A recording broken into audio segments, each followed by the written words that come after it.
Okay, we're going to talk about writing. These are the materials for the Story Champs 2.0, and the writing organizers are located on the flash drive that comes with this program. These are the materials for the booster pack, and they're also on the flash drive that comes with that.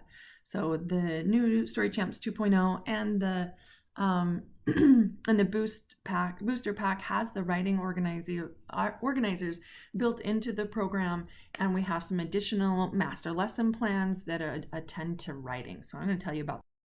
All right, first I just need to give you the lay of the land. There are several different types of writing organizers. There's a set for level A, which addresses your basic story structure and just your 5 story grammar elements. There's a set for level B, which we call the enhanced story structure, and you can see the addition of the setting and the end feeling. For level C through I, we call this enhanced plus, and we've added the plan, and we introduce the consequence icon for these levels. Then there's level J, and these are the advanced story structure. And as you can see, there are 2 episodes. So there's 2 problem-y, the red icons are problems. And then there are 2 feelings, 2 plans, and 2 actions, 1 star and 2 stars. And then there's also a writing organizer for information types of text. So kids can learn how to write essays. So here's some examples of these. This is a level B writing organizers. If you notice on the left is the picture boxes so that they could draw those parts of the story. And on the right then, here's where they would write out the parts of the story, so giving them sufficient guides. Okay, so there's a picture box, then there's a draft, then there's a final draft. So once they have done the rough draft and done all the editing they're going to, and revisions and adding punctuation and sparkle words and whatnot, then they can do the final draft of their story on this particular page. And then this can be used however the interventionist wants.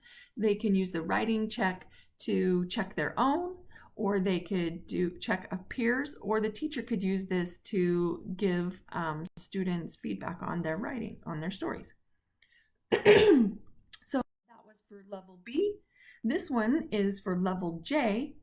Notice that there are more boxes and more story grammar icons on these particular writing organizers. And same with the writing check. They're just different. Now for illustration purposes, here are the writing organizers for information. So it's structured a little differently. There's a main idea and 4 places for details and evidences, and same with the rough draft and final draft, and there's a writing check. Okay, so here's a master lesson plan that I like to start teaching writing using.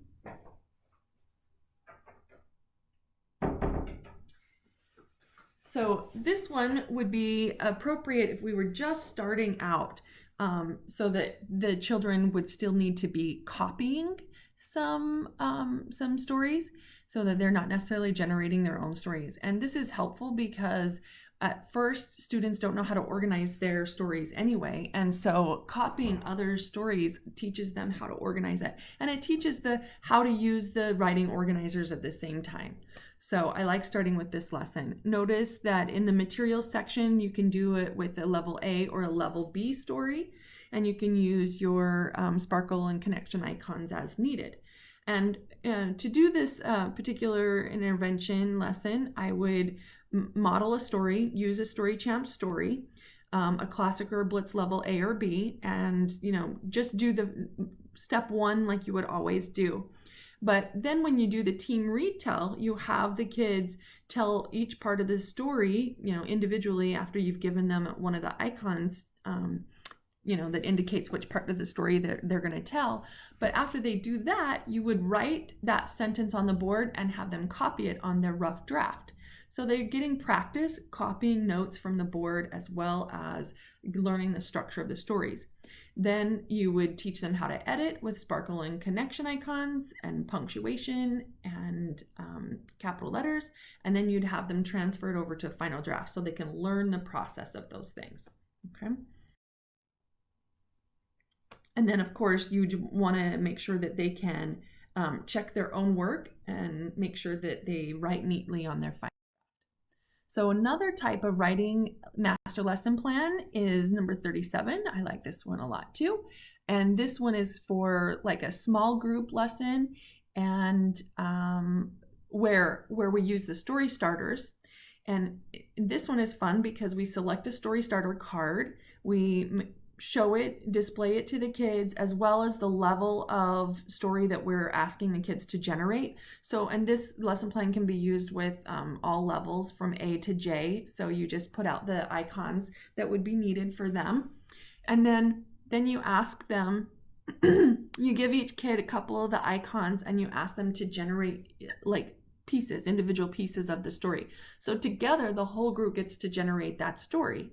And, you know, the story starter cards are kind of silly, so it's kind of fun for the kids to make them up. There are 30 story starter cards, so you could theoretically do this lesson 30 times. And then, of course, you can have them generating stories without a story starter card as well. The other thing, there's another lesson, I don't have it on here, but you can also do the same, essentially the same lesson, and rather than one story starter card where everybody's generating the same story, you could give each of the kids in the group a different story starter card and they could be generating the whole story by themselves. That's another version of that. This one would be an individual writing generation. So this could be obviously it's a small group, but the same type of procedures and the parallel that exists for large group as well. But in the small group, each of the kids would get their picture boxes and they would start there. On the previous lessons, they didn't start with using picture boxes. They went straight to the rough draft because the Story Champs pictures or illustrations were used. But in this one, no Story Champs pictures or illustrations are used, so they start by developing their own. And this is a good lesson to do once kids have an understanding of the structure and they know a little bit more about Story Champs and they're at a level where they can generate their own story. So you would start by drawing their stories. They would put each of their pictures in the box to kind of develop the ideas. And once they have their ideas, then they can start writing it in the rough draft and then editing the rough draft and then transferring over to the final draft. And notice this is without story starter. This is an add-on lesson that can be added to large group lessons 14, 22, and small group lessons 32, 33, and individual lesson 51. So some of the oral language interventions would lend themselves very easily to just add on writing. So it doesn't have to be a writing lesson specifically, but you can add it on. And essentially you then would say, now you get to write that story we just practiced, and you would do it in a rough draft. You would edit the rough draft and transfer it over to the final draft and use the writing check if you choose. Okay, so for measurement, I just want to speak about measurement a little bit. We created this NLM flowchart specifically to address or to be able to measure writing tasks or writing performances of school-age kids. And we worked with a collaborative team of teachers and related professionals to determine what should go into this flowchart. And so we have been using this flowchart specifically for writing and for other types as well, but for other types of stories as well. But it works really well for writing because you get a permanent product and you can go back and you can look to see what they're including in their stories. And then it can be, put on a graph or monitored over time and see what how they're improving. The story grammar elements are actually on the second, the back side of it, but this side has writing conventions at the top, which of course are optional and would only apply if the story was a written one, not an oral one. And then the language complexity pieces, we're looking for things like prepositions, verbs, noun modifiers, specific vocabulary like your sparkle, temporal ties, causal ties, and dialogue. Those are all things we want to encourage children to do. Importantly, this flowchart can be used as young as kindergarten and as, pretty high, as long as the genre of writing task is narrative. Here's the story grammar on the next page. I know it's really busy, but it's actually a lot easier to use than it looks. What you would do is start at the top and you ask the question basically, are all of the following explicitly stated? Is there a time, an activity, and a location anywhere in the story? And if so, you would mark it a yes. I'm looking at the setting column. You would mark it a yes. And if the answer is no, you go down to the next one. Are two of the following explicitly stated? A time, activity, location. And you see that using the flow chart, it's very simple to do, and it takes less than a couple minutes to review a writing sample of children and score them. Just as a side note, the episode complexity is over in the lower right-hand corner, and that is the combinations and the amount that are there. So for older kids, you would expect them to be able to write a story that has multiple episodes. And if that's the case, they can earn more points for having two or more problems in the story. You see in the third column, it says two or more problems, right? Then you would give them 4 points. Same with the plan, an attempt, and the consequence. You would give them more points for more components that they have, creating a double episode. We have used this flowchart in our writing research, and it's been very helpful. And we're really thankful for the teachers and the practitioners' input, because although we had it aligned to the Common Core, they gave us great input about what was useful in their settings. Okay, and this is a study that I just want to tell you about. It's almost coming out for publication, so close to being done. Be looking for it. We conducted this study actually before we created the writing lessons and before we created the writing organizers, but we got the ideas for it during the study. So what we actually did in this study is we worked with a number of first graders whose teacher was baffled. She was like, I don't really know how to teach writing. And she says, I feel confident about all the other subject areas, but I'm not confident about writing. And she says, do you think Story Champs will work? And I said, well, we can try it. Let's figure it out. Let's do this study. So we did this study. All of her class got 6 sessions of small group oral language Story Champs. And in the Story Champs, they did not write. They simply did the retell sections, and then they generated their own story at the end. So it was all oral, okay?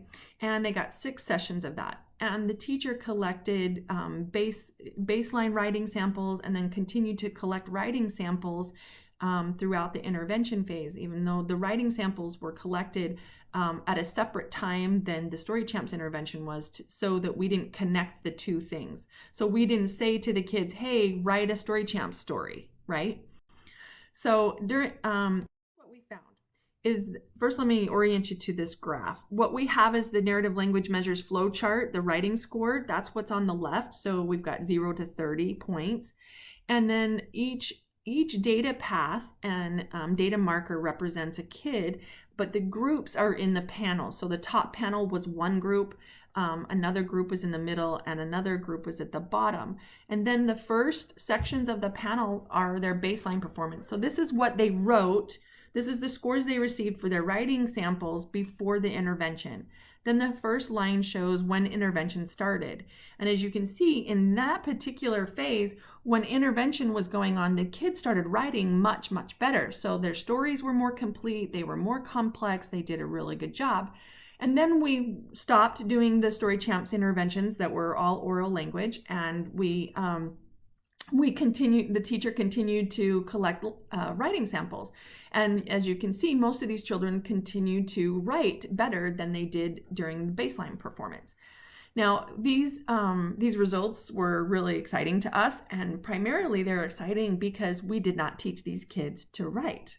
The teacher taught them oral language intervention using Story Champs, and this is what she got for free. And there has been some people that have questioned these results, but we have actually replicated this effect in 2 subsequent studies. So we were kind of like, wow, this works. We don't have to teach writing to get writing. And in fact, that's the case. So if we are building oral language skills, it will transfer to writing, at least in this population. And, we've come up with this little saying that kids can't write what they can't say. So we might as well teach them how to say things. And then once they can say things, it's an easier transfer to writing. And that's why we think that this particular study is significant, and that we've replicated it with different grades. We replicated it with kindergarten through third graders in one study, and then second graders in another study. And they are absolutely making a transfer to writing without teaching writing. Now, of course, Story Champs lessons have the writing organizers. And I have created writing master lesson plans to facilitate that, because of course more practice doing the writing will help. And so I definitely recommend using them, but I don't recommend teaching writing and forcing writing when children cannot tell a story orally. So if I was to come across a kid who needed a writing intervention, I would assess both his oral language storytelling and his written language storytelling. And if his oral storytelling is poor, I would start there. And once the oral storytelling was better, I would transfer it. Then I would introduce the writing lessons.